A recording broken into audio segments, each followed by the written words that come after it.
Welcome to Real Vision. It's Friday, January 22nd, 2021, just after market close in New York. This is the Real Vision Daily Briefing.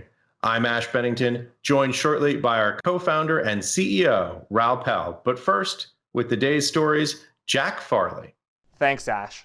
All three major U.S. stock indexes opened down, but the Dow declined the most, as much as 220 points. Over half of this decline in the Dow was due to IBM, which yesterday reported that it missed its earnings goal by 30%. It not only failed to meet the bottom line, it failed to meet the top line as well, with revenues below expectation, and they actually fell for the fourth quarter in a row.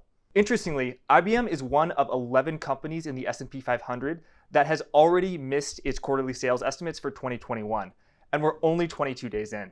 Commodities were down today almost across the board, with US Treasuries rallying and inflation break-evens taking the foot off the gas. In the credit markets, as spreads continue to narrow, some investors are turning to leveraged loans.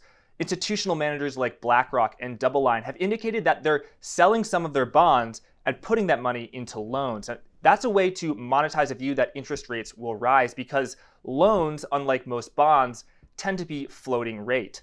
Interestingly, we saw a tremendous inflow into BKLN, which is the biggest leveraged loan ETF. So some investors may be following suit. In economic news, the U.S. Purchasing Managers Index reported strong growth in economic activity. For manufacturing, they reported a 59.1 against 56.5 expected. For services, a 57.5 against a 53.4 expected. Remember, for PMIs, a number above 50 implies net expansion, and a number below 50 implies net contraction. Meanwhile, across the pond, France and Germany reported PMIs that were truly anemic, heightening concerns about a European double-dip recession. In the United Kingdom, Prime Minister Boris Johnson indicated that the new B117 strain could in fact be more deadly. England's chief scientific advisor, Patrick Vallance, said that for 1,000 men in England above the age of 60, the original COVID-19 virus would kill 10, so 10 out of 1,000. This new variant, he said, would kill 13 or 14. Now, this is obviously grim news. Generally, it's thought that transmissibility and fatality go in opposite directions. So to learn that this new variant is not only more transmissible, but also more deadly is not good. That's all for me. Now, let's go back to Ash and Raoul. Thanks, Jack. Welcome, Raoul. Good to be here as ever. Happy Friday. Happy Friday. Always good to have you back. It's been a while. Lots has been going on. What's on your mind right now? So yeah, Ash, I've got a lot of things I'm looking at. The key one right now is something that I wrote about in Macro Insiders, and I've got a couple of things I've written about in GMI Macro Insiders that I want to bring up with you because I think they're really interesting. But the core one I wrote yesterday in Macro Insiders in Real Vision Pro was the Wile E Coyote moment. It's the thing that I've talked about with you and Ed for a while, flagging that the virus increase is coming, Christmas was going to be bad. We've seen that in retail sales. And then we come into this quarter and things are going to be much worse than expected. So myself and Remy, who works with me at GMI and was a co-founder of Real Vision, we've been using some charts using just some basic growth rates of virus, and it's been extraordinarily good at tracking the virus growth and where it's going. And using that data, this is the shocking thing. We've had globally 2 million deaths from this virus so far. In the next 3 months, we're going to get 2 million more. This is the nature of an exponential trend. So the vaccine obviously is rolling out, but it's not going to really affect this quarter. So I think the US deaths, I know Biden had talked about potentially 500,000 deaths by the end of February. I think that's right. And if you extrapolate that trend, I think you get to 600 or 700,000 deaths by kind of April. So this is a big acceleration because we're basically doubling in 3 months all the deaths we've had worldwide everywhere. Now, we're seeing some encouraging signs in the UK where it's starting to ease off a bit, but we're not sure from the work we've done that that is going to last long.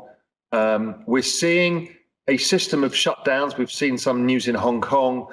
Obviously, the UK has said it's not going to reopen probably till March or April. Germany, I think, is closed till April. And I think we're going to see this around the world. We're seeing it also in Spain. And I think, Japan is seeing incredible virus growth. And so there's a number of concerning spots for this. The US is obviously probably the most concerning of all because its prevalence for the virus right now. So with the Biden administration coming in, the chances of them having to try and force some restrictive measures in some way that they were able to do so, because the states get the choice in the US, I think that's high. And I think that it's going to hit consumption, it's going to hit earnings forecasts for many companies who are looking for that V-shaped recovery from this point out. I think it's going to stall for a while. So I've been looking at the signal, and I've talked about this before, is 2-year bond yields. They're currently at 12 basis points. If they break 10 basis points, it's tested that level about 3 times. If it breaks, bond yields in the US at 2 years will probably go to 0 or maybe even negative. I'm also seeing the dollar showing signs of reversal. It could get stronger, which is generally a risk-off scenario as well. So I'm watching these very closely. We'll wait and see what happens here. But if it does, it's likely to hit the equity market as well. So I'm on high alert now. So I've been flagging this for a while, saying it's coming. And now I'm on high alert that we could get a much more risk-averse market than we've been used to. Yeah, Raoul, some truly shocking numbers there. There's enough information to talk about it for 4 hours, but I'm curious, the first thing that struck me, the human cost of what you were talking about, obviously 2 million deaths, a key global threshold. Your modeling suggests that what we've seen over the last 12 months effectively could happen again in the next quarter. That's truly staggering, and that's the nature of exponential growth. Tell us a little bit about that data modeling. So it's not a complicated data model. So we're not building, virus spread rates or anything. All we're doing is we took 3 trend rates saying 0.5% growth, 1% growth, 1.5% growth, and just watch how it tracks. And it's pretty linear. It just follows the path. Yeah. Now, places that have had the new variant, we've seen an acceleration where they've moved from one growth rate to another. The US has always stuck at the top growth rate because of the least restrictive measures.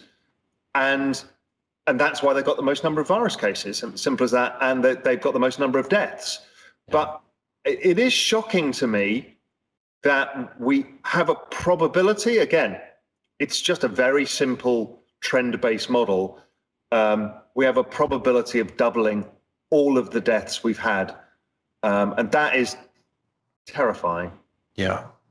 Shocking and terrible human cost, and also great economic cost. Raoul, for people who aren't as familiar with these data models as you are in terms of thinking about the lag between an impact to the real economy and the financial economy, tell us a little bit about how that plays out and what the duration is that we can expect to see these things in the data. Well, the data, we've seen the retail sales numbers for Christmas. We've got this weird economy where housing's going through the roof as people are moving out of cities based on the same thing. But we've got retail sales that I was flagging to people were going to disappoint because there was no Christmas in most places around the world. Right. So we see that. My real issue here, my real concern is not what it does to Apple shares. Yes, they may see some slowdown in growth. Some spending was brought forward. We've got some stimulus coming. We don't yet know the form of it. But my fear is the insolvency of the small to medium sized business. That's always been my fear here. It's the average guy gets screwed. So this is why handouts are so important, even though, it means more monetary printing and more bad things. What else are you going to do? Now, again, I've argued many, many times that you basically have the same issues whether the government restricts or not, because people take evasive action. So all these small businesses fail. And so another 3 to 6 months of business shutdowns and slow growth, that's devastating for middle America where most of the jobs are. So I think the job numbers, and we're seeing that, are going to be less robust than people hope for. I think there might be a second round of layoffs, a second round of insolvencies as companies just can't afford to pay their bills any longer. And so that tends to draw back consumption, rise savings as people just get a little bit more nervous. Yeah. Let's see what happens with the next handout. My guess is that it will probably be saved again and not spent. And I would argue that's probably a good thing to do for the time being is, save the money to ride out any hardship that may come, as opposed to spend it on house, on your house, on bits and pieces. I do think some of it creeps back into markets, because if you're young in your 20s and 30s and you've not had a chance to invest, somebody giving you $1,000 check or a $2,000 check actually gives you a good opportunity to invest in markets. Hopefully it won't be as speculative, but my guess is it will be equally as speculative as last time. And my guess is it probably spills into the crypto markets this time. Why stop now? Why stop now with what? With the speculative fervor in crypto markets. Well, if you're 30 years old, you can afford speculation. Yeah. Because if over time you just put money into the market, you bought some top ticks, but maybe in 10 years, those top ticks look a long way behind you. So, that's not the end of the world. But, if you're a retiree and you stick your money in at all-time highs, record high valuations, record high levels of speculation that we've got in the equity markets right now, that's not a good idea. NASDAQ obviously at all-time highs. In crypto, we saw Bitcoin, for example, crack 20,000 just in December. Now in January, it goes up through 42,000, new all-time high, retraces about 33% down to 28,000 at the low in the last couple of weeks here. It's a whipsaw. Yeah, and I've told people about this, is you do not get the kind of crazy upside you get in Bitcoin without the downside volatility. Yeah. 32% corrections are very standard. In 2017, I had about 4 of them. In 2013, I had a 45% correction. That needs to be taken in context with the upside. So people need to understand what this asset looks like. It's very volatile, but it has a very skewed risk reward. So, I've been personally adding, so over time, and I've talked about this, I added Ethereum, and then I've added more Ethereum as I think that the people start moving out the risk curve. So Bitcoin is the safe asset. Ethereum is the next least risky asset, but has a bit more risk characteristics. So in a bull market, tends to outperform. And then the next phase of that is the alts, which are the smaller market cap tokens and coins that tend to be very speculative. Mm-hmm. But within them, there's actually some very decent products, projects, protocols, tokens that usually outperform massively. So if I think about how I think about it, I think Bitcoin could do another 10x from here over the next 12 months. Ethereum could do 20x. You can see that in the Bitcoin Ethereum chart itself. If it breaks this 0.04 level, it's at 0.037 right now, breaks that, that's a big inverse head and shoulders rounded bottom. So that would suggest Ethereum outperforms. So it could do double what Bitcoin does. Some of these alts could do 50x. So, but they're riskier. So you have to allocate smaller amounts of capital. The wrong game is what many people do, is like, they're going to go up more, I'm going to put all my money into those. No, that's how to go broke. Yeah. The way is to think, can I get some extra alpha, some juice out of my trade by going slightly out on the risk curve and changing my asset allocation a bit? So that's how I think about it. Trying to keep a portfolio which is mainly Bitcoin, then a good chunk of Ethereum, and then a small speculative thing that could pay off well if it works. But if it doesn't work, it doesn't hurt me much. Right.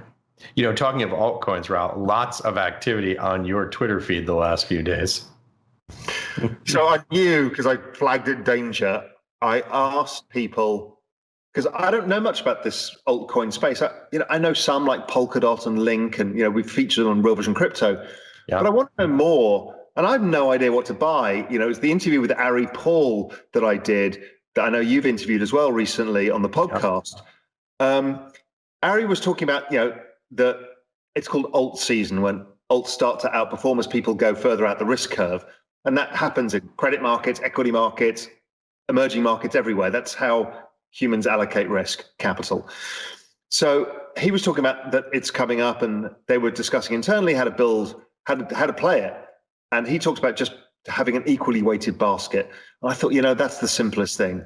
What do I put in the basket? I really don't know. So I thought I'd reach out on Twitter. I didn't imagine I'd have the most engaged tweet I've ever had, and probably one of the most responses of any financial tweet on Twitter I've ever seen. I mean, thus far, I've had 5,500 replies to that question, as everybody shilled me their coins. So I said, give me a paragraph on why the coin that you're suggesting is good for this basket. Really interesting responses. I mean, obviously wildly overwhelming. Yeah. But a lot came up, stuff like Cardano, Link, Uniswap.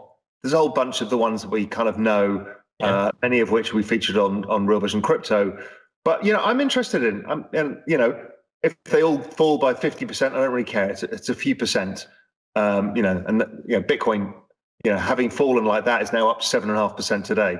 So, losing a few percent in alts by getting it wrong, not going to kill me. But if they go up 50x, it'll make a lot of money. Well, it's what we always talk about on this show, asset allocation. Exactly right. So, so I'm pretty set with that. It's again, I've always said it's a very big position for me. So it's supposed to be terrifying, but I actually get excited when the sell-offs happen, because if I can find any cash under the sofa, I just stick it back into that market. So I actually look forward to sell-offs because in this kind of volatile market, those sell-offs are your friend until they're not. The difficulty is deciding when they're not your friend any longer, when the trend has turned. How I think about that is I wrote an article for GMI that was published in Real Vision Pro this week, which I think is one of the most important articles I've ever written, maybe the most important article I've written about cryptocurrencies.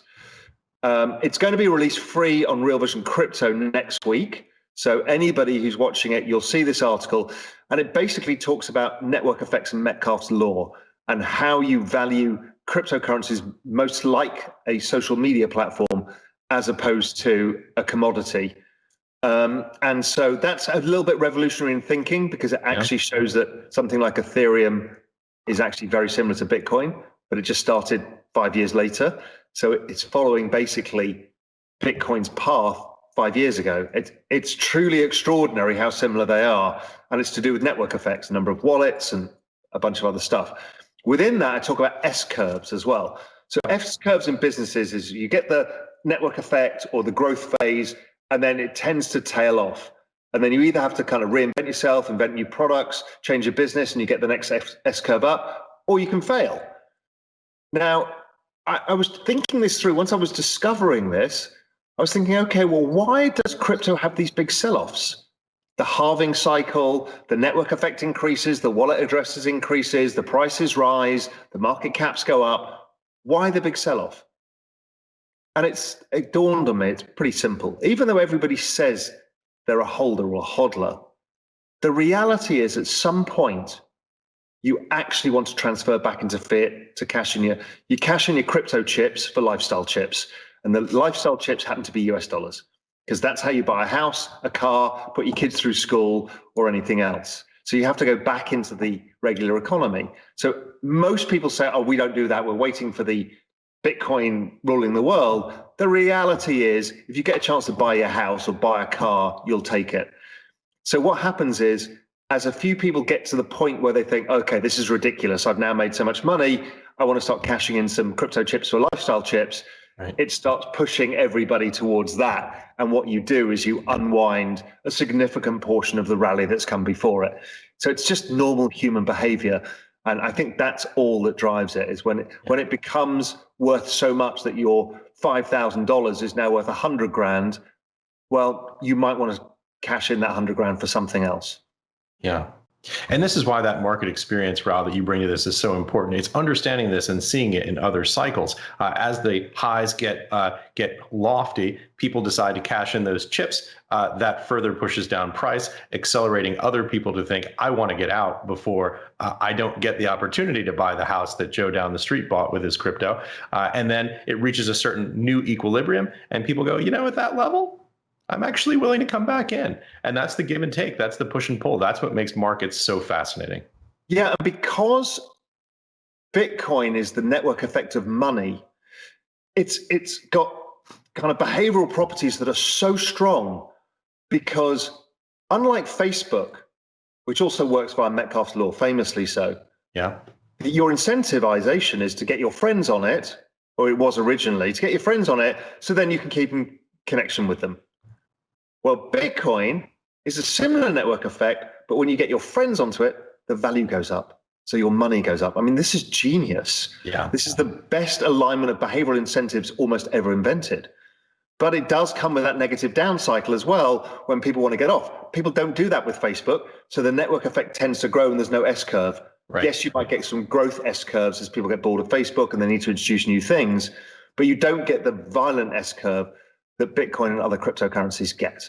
But this whole piece is going to be, it's going to create quite a lot of pushback and debate in the space because it slaughters some holy cows within this. That Bitcoin is different to Ethereum. It's not. They both look identical when you actually use the same number of wallet addresses as your starting point. They both were exactly the same price and they both have followed exactly the same pattern. I mean, it's kind of spooky, which shows you it's more behavioral and the value is implicit in the network effect and not in the technology itself. The technology itself is what brings the network effect. So really interesting. It'll push a few narratives out about, what's a shitcoin and what's a quality investment. It's actually about how adoption rates work. Yeah. So, and it rejects a lot of the arguments a guy called John Pfeffer wrote about this that has been held onto within the Bitcoin community as all other coins trend to compute costs or electricity costs, except Bitcoin. It kind of disputes all of that in some very simple charts and some mind-blowing maths from Santiago Velez, who helped me out on some of it. Always good to have a nuclear engineer helping you out with. Yeah. And I don't want to bore everybody about crypto, but the other thing that's coming out next week, I hope, on Real Vision Crypto is you'll have all heard me talk about we need to talk the language of the asset allocators if you want them involved, and to talk about all of the kind of philosophy and stuff behind Bitcoin doesn't work for them. They need to know how it works in a portfolio and portfolio effects and diversification effects. Well, I bleated on so long of Real Vision that somebody hit me up on LinkedIn and said, listen, I'm a Real Vision member. I used to work for Barra. I've worked for another one of these quant firms. I worked for BlackRock and now I'm a consultant and I do risk models. I'm like, could you write us a white paper? He said, sure. So he's written an incredible white paper that is going to massively leap forward the space's understanding of the portfolio diversification effects and the full portfolio effects, what it does to the volatility of the portfolio, the return profile, and everything else.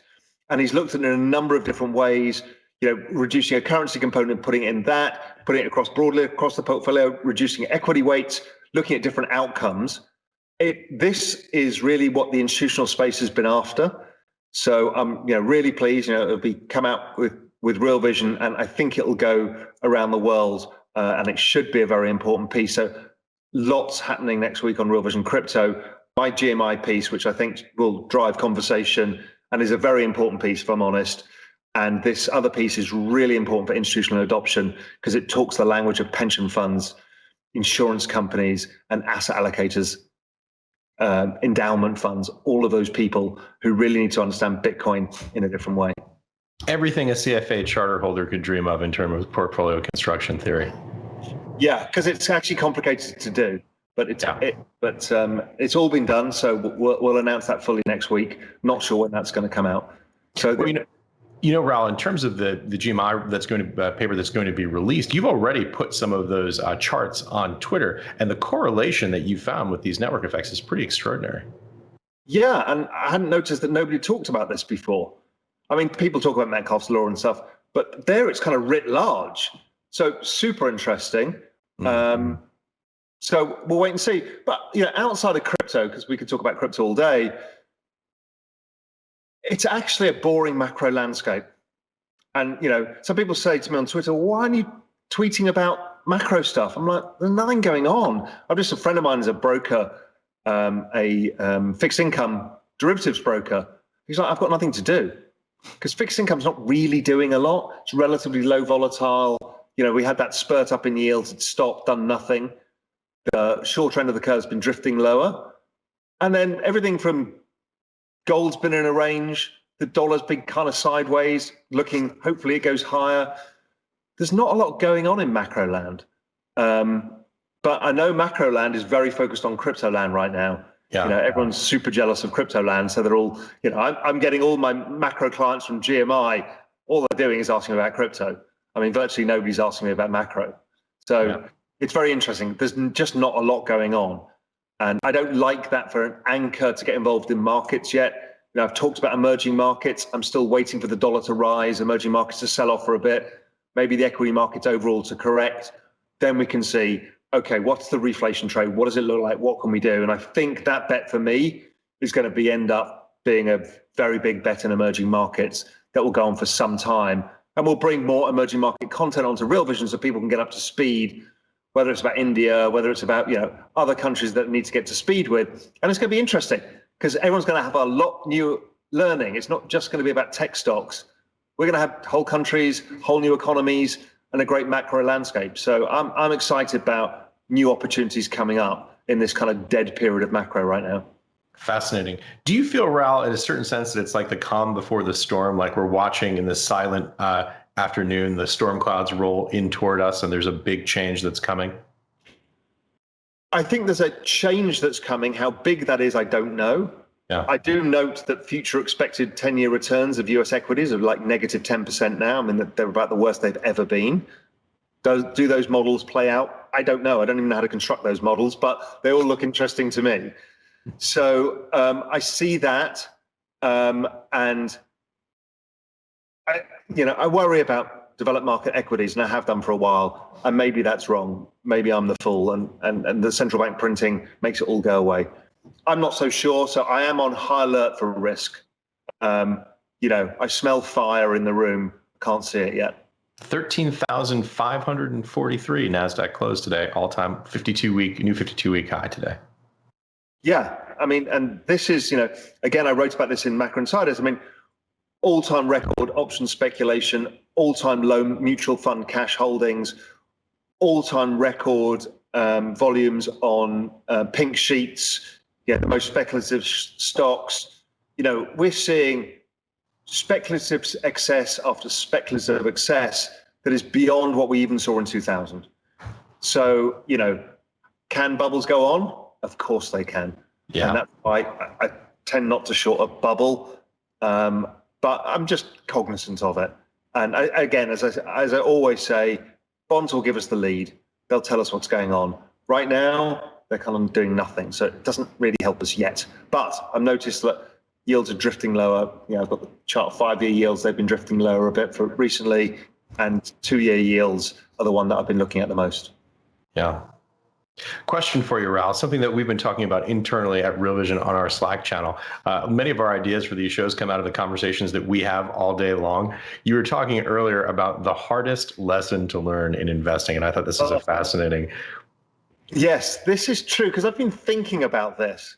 What have I found the hardest to do, and what has almost everybody, particularly in macro land, we're all cynics, right? That's our game is ambulance chasing. We look for we hear the sound of the ambulance, we try and get in front of the trend, particularly when it turns. What is interesting is everybody has to learn how to enter a trade, how to put stop losses, how to manage your risk, how to scale out of a trade, take some profits. All of these things, right? These are standard trading things. But a couple of times in your career, you catch an exponential trend. And exponential trends are so difficult to deal with. So Bitcoin is one of them. Everybody wants to tell your position that you're wrong. This risk is going to happen. This risk is going to happen. You're going to lose it here. And all of those are real risks.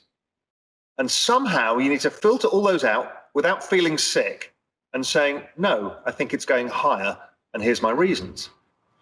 And that is the hardest thing I've ever seen anybody do. It's really hard. Macro people don't do it very well because they always get cynical too quickly.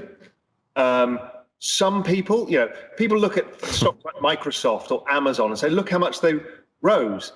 Virtually nobody, unless it's in a passive vehicle or some portfolio they didn't look at, ever rides those. Because at some point, Amazon's going bust. It's a terrible company. Look at its PE. It's trading on a PE of 800. You've got to get out. And the market screams, get out, get out, get out, get out all the way. And the key to making the big bucks is not getting out. And that's terrifying because your fear is always, this is all going to go horribly wrong. Yeah. And it was interesting. it's fighting the counter narrative, or in the crypto world, they call it FUD. What's it? Fear, uncertainty, and despair, doubt. So I've been a bond bull for basically my entire career, 30 years. All I've had to do is, Travis and I were laughing about this over Twitter. All I've had to do that whole career is do this, is you have to stop all the inflationists going, inflation is going to break out, wage inflation is going to, and it never happens. It's cyclical, then it disappears, and bond yields keep falling. But I've had to fight narratives for 30 years in this. So I know I can do it in bonds. I'm trying to do it now in crypto. And I've seen a few friends of mine who've ridden, 100Xs. It's really difficult to do. It's I think the most difficult trade of all. Yeah, look at that chart on the 30-year Treasury yield. If you just go back to 1980 and just watch that yield. It's just done this. It's just a one-way trend. Yeah. But even if you look at the Fed and Wall Street forecast, every year they do this. They're getting yields are going up, and they don't. So you have to fight the narrative, because everyone calls me up, calls me an idiot. Usually at the beginning of the year, when everyone says yields are going up, I'm like, they're probably not. And then what happens is I get called an idiot, and then yields fall again. And you can see it. It's a stair-step pattern as well. It's pretty clear. It's a big channel, stair-step, which is the cyclical part. And then as everyone goes, yields are going to break out. Remember Jeff Gundlach, yields are going to 6%. It's all the same thing. Everyone looks at that channel and projects a breakout of yields to the upside, and they never do. And I still don't think they're going to. And still we're hearing the inflation, MMT, currency printing, inflation. Right. And all I look at is that chart and say, that's the chart of truth. It's never let me down in 30 years. My guess is it lasts a little bit longer. Yeah, you could have been a fixed income analyst in 1981 and said, this is my call. I predict 30-year Treasury yields are going to fall, and that's going to happen for the next 40 years. And isn't that Schilling? That was Schilling, right? That's what the bet he made. He made one bet, which is bond yields are going to fall, and he's got it right all the way through. So, but yes, and really, that's the biggest source of returns for the macro hedge fund industry. Because what's amazing about bond markets is they are low volatile, massively liquid, trade 24 hours a day, and you can get huge leverage, and it's massively trending. It's like, that's the world's perfect trade. And they follow the economy. So it's not like you're trying to figure out the behavioral psychology, really. It basically follows the economy. So it's been a great source of returns. Problem is sure, maybe I'm right, bond yields fall to 0 or negative 0.5%. That's one last push, and then it's dead. There's nothing left. I talked about this with Ed last week. The kind of death of macro is real. That's the message I'm basically getting from the friend of mine who's the fixed income derivative guy. He's like, what am I supposed to do? Try being a Japanese government bond salesman for the last 20 years. You've had no job except answering the phone to the Bank of Japan saying, how many would you like today? That's it. Yeah. Just flip the script here and talk a little bit about what some of those new durable rules may be. And obviously this is speculative. And when you're thinking about it at the beginning of a trend that may be durable, you clearly don't know. But your interview with the Winklevoss twins, talking about some of the points that you made earlier about network effects and how this effectively what we see in the digitization of money looks like the digitization of attention in social media. Fascinating theory. Yeah, look, I think it's real. And then you need to understand why there are exponential trends. It's because of this. Other people say it's a bubble, but as many people have pointed out, a 12-year bubble doesn't look much like a bubble any longer. These exponential moves, that's network effect. And the S-curve is what we talked about before. Yeah. So if you can understand, okay, this is exponential, there is an S-curve.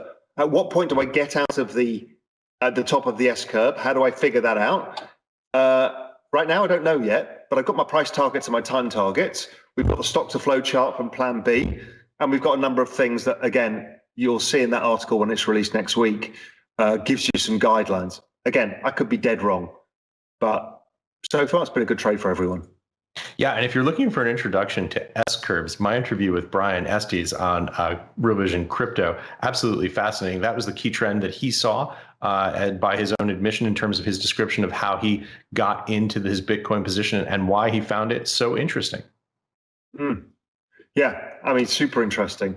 There's a lot of new knowledge we're having to learn because here we are in the investing space having to learn what the technology guys had learned. Most of this network effect stuff was actually hidden at VC level before companies went public. Yeah. And they went public once they were up the risk curve, up the adoption curve. So many of us haven't dealt with this. VCs kind of intuitively understand it. So it's just a different way of thinking about this stuff. Very different framework for the other thing I write about in this piece is a lot of people complain about scams in the crypto space and these coins that come out and then collapse. I'm like, okay, what you're seeing here doesn't exist elsewhere, which is this is mark-to-market VC. If you'd mark-to-market real Vision, it would have gone bust 5 times. It would have gone to zero about 5 times, right? You can't mark-to-market VC because it's terrifying because they're early stage businesses. The other problem with that, so you shouldn't really do that, which is why many of the people like Pantera buy and hold these tokens and don't think in those terms.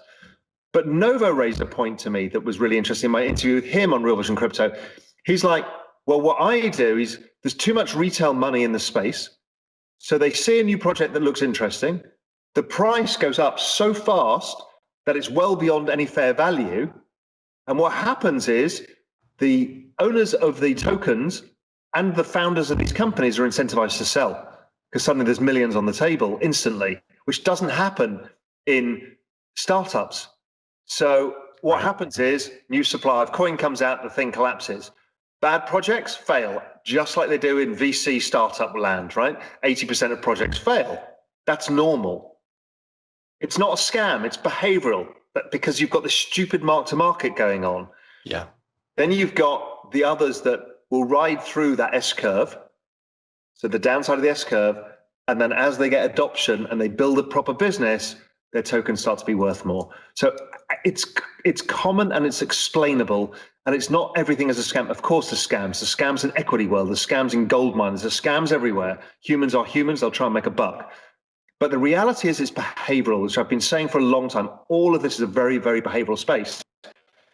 And this ridiculous thing of having real-time mark-to-market on, which just doesn't happen elsewhere. Right. Real-time mark-to-market, 24/7, 365 continually.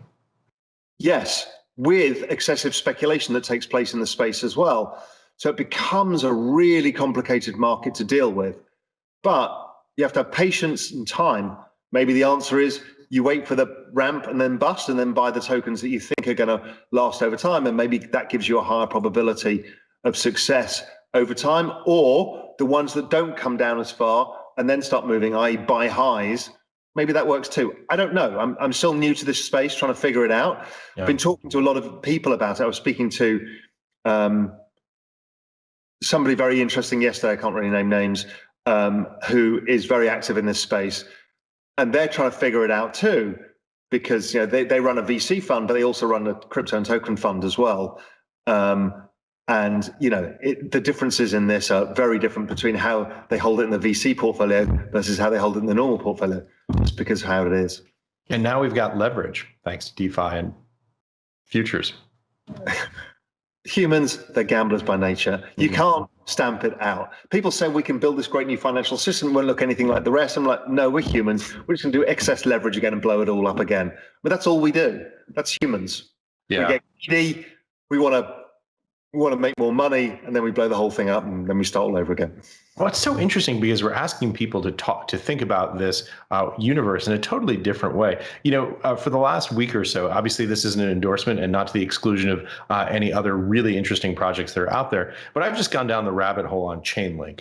I did an interview for the podcast Ground Floor Consensus that came out last week with Sergey Nazarov. Absolutely fascinating. This idea of oracles. If you aren't familiar with oracles, what oracles basically are, it's the interface that a smart contract has with the rest of the world. You and I create a smart contract that has to evaluate some condition. How do we establish whether that condition has happened or not? You and I bet on a Yankees game or on a football match. How do you know who actually won? It sounds trivial. It turns out in application, it's not trivial at all. That's what oracles are all about. That's what Chainlink is working on right now. And when you start to think about what that world looks like, again, there are other projects that are doing similar things. Lots of people are looking at this. But what's so fascinating is thinking about things like insurance contracts, programmatically being able to pay out. So you're thinking of the nice applications that industry needs. I'm thinking everyone's going to bet on everything. Because you can create really complex bets, like you can in derivative markets, but here you've got a distributed, basically oracle to prove who won it. So you can create fantastically complicated bets. And humans being humans, yes, they'll put the insurance sector and everything else on it. They'll also put the gambling sector onto this. Absolutely. Because they can't help themselves. Because they can't help themselves. Raoul, you and I have the best job in the world. Yeah, especially on a Friday afternoon when you can have a good chat and laugh about what's going on in the world and also get excited. There's a lot going on. So not enough going on in macro land for me. So it's a bit like twiddling my thumbs for a while, but that's what macro's like. Nothing happens and then 3 buses all come along at once. But crypto land is keeping me reasonably engaged and just thinking through the space and learning, trying to apply different frameworks and helping bring others into the space to give them a level of understanding. You know, I'm enjoying doing that. So long may it continue. Raoul, final thoughts as we head into the weekend and then the new week. I have no final thoughts today. It's been a long, long week, and my final thoughts are: it's soon to be cocktail hour. Do I have a siesta first or not? It's a tough decision to make. I know, but somebody's got to do it. Raoul, thanks once again for joining us. Thanks a lot, and thanks everyone. Have a fantastic weekend. Have a good weekend, everyone.